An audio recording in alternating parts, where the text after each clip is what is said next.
These are the 10 greatest pirates in the history of One Piece. My name is Liam and I'm going to be taking you on this here journey. Also, I have a dog and he will receive one pat for everyone who subscribes as a result of this video. He is a very good boy, so do him the honor of a subscribe pat. But here is the 10 greatest pirates in One Piece. Number 10, Buggy the Clown. And I want to make this clear right at the beginning. Greatest does not necessarily mean strongest. When I'm talking about the greatest pirates in One Piece, I'm referring to the ones that have had the largest impact on the world, whether that be through history, fistery, or just plain buffoonery. Buggy is obviously an example of the latter, but even though he is a joke, he is no joke. Buggy is a master of improvisation and taking advantage of any given situation. Very much the One Piece equivalent of Jack Sparrow, just less charming and more kind of scary clowny. Whether he deserves it or not, Buggy is one of only 2 pirates to have been both a warlord and an emperor. But not only that, he is a former warlord emperor leading other former warlords. However, Buggy has something even more important.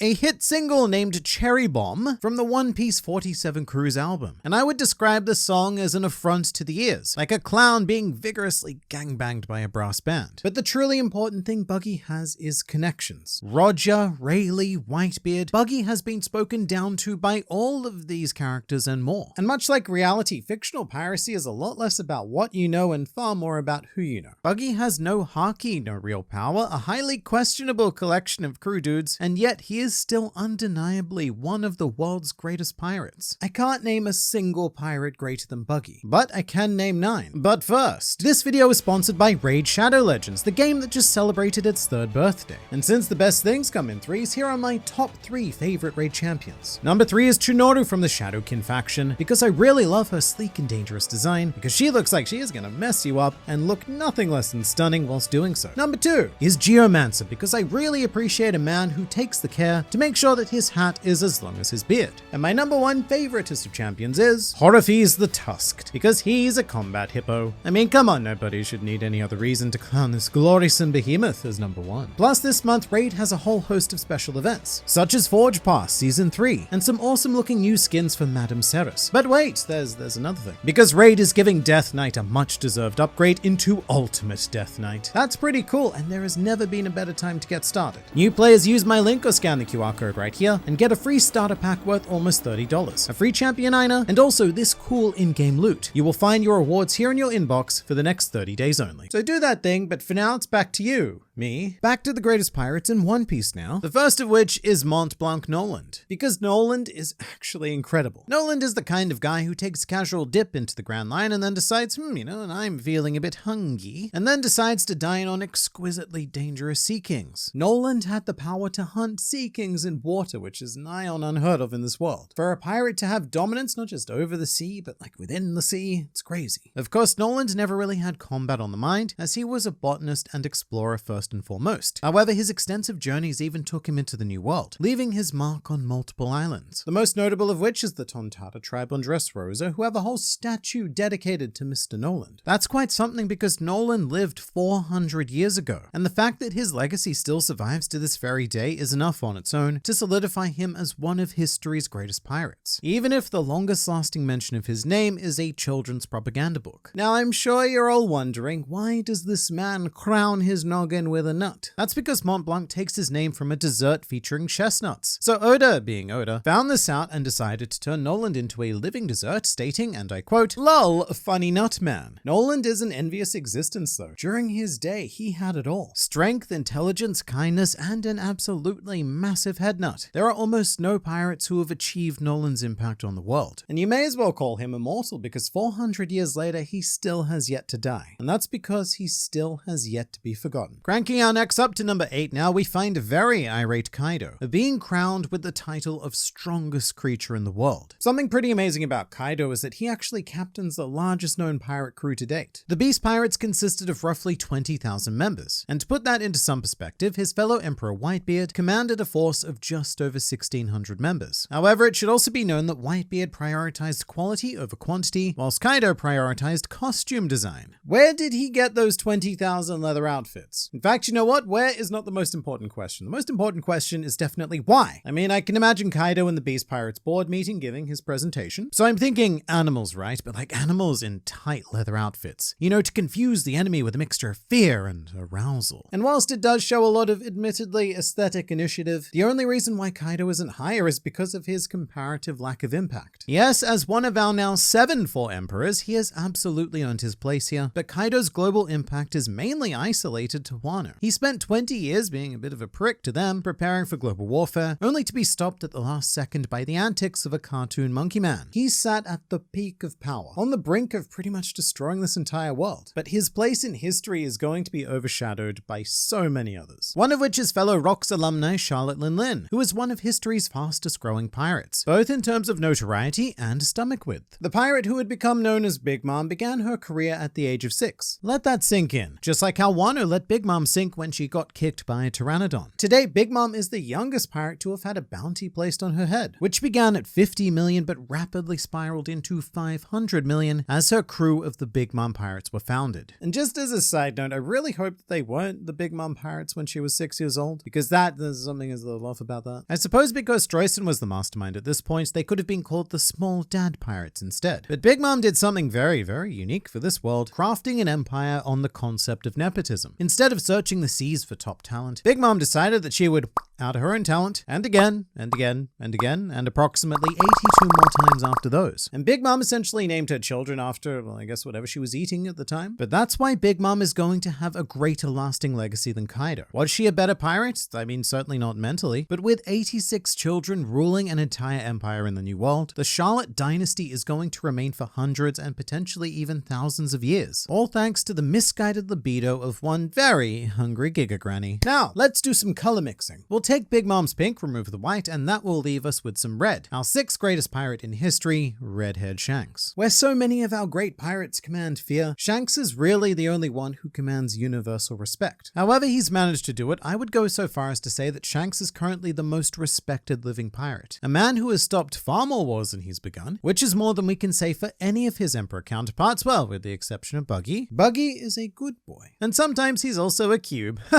Classic clown man. But back to Shanks, in many ways he presents our stereotypical model of a pirate, spending much of his time partying and getting legless, which is rather ironic because in reality he's much more armless. But despite being so prominent right now, I don't think that Shanks will be the most historically remembered pirate. Shanks is a man who operates behind the scenes, using his power and influence in the role of caretaker, waiting for the true pirate man guy to step up and enact various vague prophecies that allegedly lead to good things. So he'll probably be this unfortunate middleman of history, a slice of crimson red meat in the Joy Boy sandwich between Goldie Roger and Monkey D. Luffy. And speaking of a 3-man sandwich, number 5 is Mr. Blackbeard, who is potentially Blackbeard's plural, but we'll let that slide for now. Marshall D. Teach is quite possibly the only person in this world who Shanks legitimately fears. He is an aberration, someone who was built different, but in a very wrong way. Built very wrong, ever so wrong. With that said, I would go so far as to claim that Blackbeard is actually the truest pirate in the entire series. He parties hard, showers never, and he understands how to implement scheming and betrayal to best suit his own selfish purposes. He's also just absurdly intelligent. Teach essentially masterminded the entirety of pre-time skip One Piece, engineering an entire war just so that he could get his thick sausage fingers on Whitebeard's devil fruit. Oh, and speaking of, Teach stole a bit more than that, as he also engaged in a bit of piggyback branding, labeling himself Blackbeard to artificially equate himself to Whitebeard's status. It would be kind of like if Pepsi were to name their drink the Anti-Coke. And while Blackbeard is a comparatively new name to this world, that's kind of what's so great about his career. He spent 2 decades concocting his master plan, and when he actioned it, he went from complete unknown to Emperor of the Sea in less than a year. I mean, yeah, we're not supposed to like or respect him, but even with that in mind, he is still a phenomenal pirate. As is our 4th greatest scallywag, Monkey D. Luffy. Because as much as Blackbeard is truest to what we know of as a pirate, Luffy goes on to redefine piracy entirely, emphasizing the quest for ultimate freedom, friends, and fun, and perhaps even some more F-words foods, like food and fighting and